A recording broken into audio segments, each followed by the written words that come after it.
तुला? मला फक्त एवढंच विचारायचं आहे, म्हणजे कसं माहितीये का, आपण दोघे एकमेकांच्या सोबतीला कॉलेजमध्ये सोबत एकमेकांचे शिक्षण घेतो. तर मग अगदी त्या क्षणापासून म्हणजे माझं मन अगदी जळलेलं होतं तुझ्यावर. आणि अगदी त्या क्षणापासून माझं प्रेम आहे तुझ्या. आणि आता त्या प्रेमाचं रूपांतर जर आपण दोघांनी मिळून जर लग्नामध्ये केलं तर फार बरं होईल. तुझी हिंमत कशी झाली मला लग्नाचा प्रपोजल करण्याची? अरे तुझी लायकी आहे का? तुझी लायकी आहे का माझ्या जवळ उभं राहण्याची आणि म्हणे लग्न करणार?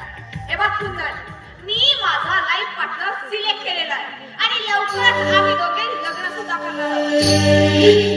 आता माहिती आहे मला की तू तुझा स्वतःचा लाईफ पार्टनर तू सिलेक्ट केलेला आहेस, पण आरती हे बघ माझं जरा ऐकून